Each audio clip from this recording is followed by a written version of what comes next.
हाणे त बंगाली गाननि खे बि मुमताज़ मौलाई साहब कॉपी करे ॻाईंदो आहे। अञा ताईं तव्हांखे ख़बर न पई हूंदी थी गानो कहिड़ी धुन जो आहे, लेकिन ख़ासि करे मुमताज़ मौलाई साहब बंगाली गाना बि न छॾिया आहिनि, अरबी गाननि खे बि तोफ़ैल संजराणी नाहे बख़्शियो।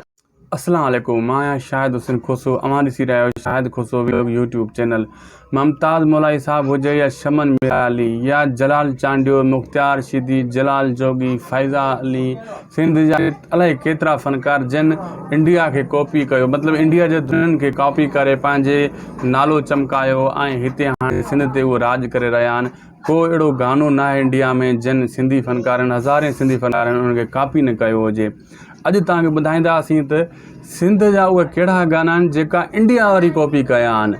चोरनि जे मथां मोर बि त हूंदा आहिनि, हाणे इंडिया कहिड़ा उहे बॉलीवुड जेका कॉपी कया आहिनि पाकिस्तान मां, सिंध मां कॉपी कया आहिनि। पाकिस्तान जा गाना त उहे इंडिया कॉपी कंदी आहे, वरी इंडिया जा गाना सिंधी कॉपी कंदा आहिनि, धुनूं कॉपी कंदा आहिनि। हिन चक्कर कमु उल्टो आहे, सिंधी गाना वरी इंडिया वारनि कॉपी कया आहिनि। अॼु उन जे बारे में तव्हांखे अपडेट ॾींदासीं।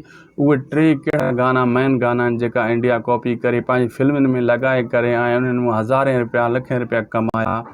ऐं तफ़सील सां वीडियो बि ॾिसिजो, थी सघे त Shahid Khuso vlog YouTube channel, Facebook page follow, like, share, subscribe ज़रूरु कंदा आहिनि। वीडियो खे अॻियां शेयर बि कंदा फेसबुक ते, मथां लिंक ते क्लिक करे असांजे यूट्यूब ते चैनल ते अची वञो। ऐं तफ़सील तव्हां हाणे हीअ गाना ॿुधंदा वञो, तव्हांखे असां ॿुधायूं था ओरिजिनल कहिड़ो आहे त कॉपी धुन कहिड़ी आहे। दोस्तो पहिरियों हीअ गानो तव्हांखे ॿुधायूं था जेको हाणे पहिरियों गानो हीअ आहे, जिए भुट्टो बेनज़ीर। इन खे इंडिया पुराणे दौर में कॉपी करे वरितो। जीअं ही बेनज़ीर गानो रिलीज़ थियो, उन खां बाद में इंडिया जी फिल्म अमिताभ बच्चन जी फिल्म में हीअ गानो रिलीज़ कयो वियो ऐं उन जा ॿोल आहिनि, मैं ना झूठ बोलूं। हीअ धुन ओरिजिनल बि ॿुधो ऐं हिन जी कॉपी वर्ज़न बि ॿुधो। पोइ वरी अॻिते ॿियो नंबर गानो कहिड़ो आहे उहो बि तव्हांखे ॿुधायूं था।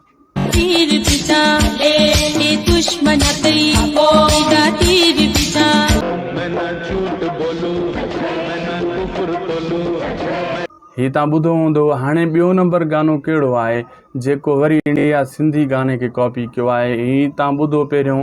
हाणे ॾिसी सघो था त चोरनि जे मथां मोर बि आहिनि, इंडिया वारनि बि कॉपी कयो आहे सिंधी गाननि खे।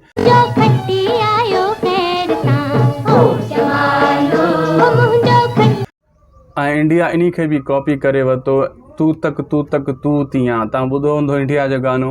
इन फिल्म में इन खे रंग मंग ॾेई मतिलबु थोरो हेॾो हेॾे करे इंडिया पंहिंजी फिल्म में लॻाए छॾियो, तू तक तू तियां। इहो असली गानो हो जमालो आहे जेको खटी आयो ख़ैर सां तव्हां ॿुधंदा हूंदो, इन खे कॉपी कयो आहे। हीअ ॿुधो ओरिजिनल बि ऐं हीअ कॉपी बि ॿुधो।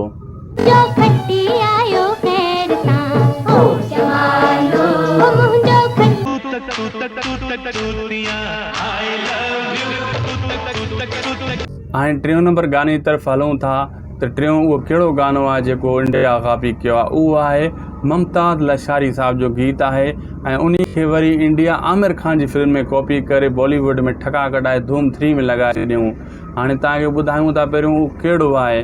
उहो आमिर खान जो गानो जंहिं कॉपी कयो आहे, उहो मुमताज़ लशारी साहब जो गानो कहिड़ो आहे जेको मतिलबु हिते उहो बि इंडिया न बख़्शियो ऐं पंहिंजी फिल्म में रंग लॻाए करे, पंहिंजा 4 चंड लॻाए करे नए अंदाज़ में पेश करे इंडिया पंहिंजी फिल्म में लॻाए छॾियो। ऐं मुमताज़ लशारी साहब जो इहो गानो आहे, ईअं धार न कर दिल वारा। इहो गानो तव्हां ॿुधो हूंदो ज़रूरु। अॼु सबूतनि सां इहो बि तव्हांखे ॿुधाईंदासीं त इन खे आमिर खान जी फिल्म में धूम 3 में कॉपी कयो वियो। ईअं धार न कर दिल वारा इहो पुराणो गानो आहे मुमताज़ लशारी साहब जो, लेकिन 2012 या 2013 में धूम 3 फिल्म आई आहे, उन में वरी नए अंदाज़ में कैटरीना कैफ ते आमिर खान ते इहो रिलीज़ कयो वियो गानो कमली कमली।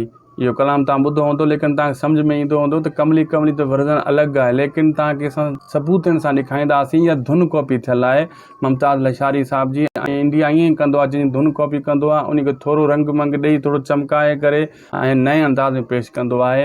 इहे सबूतनि सां इहो गानो बि तव्हां हीअ ॿुधो।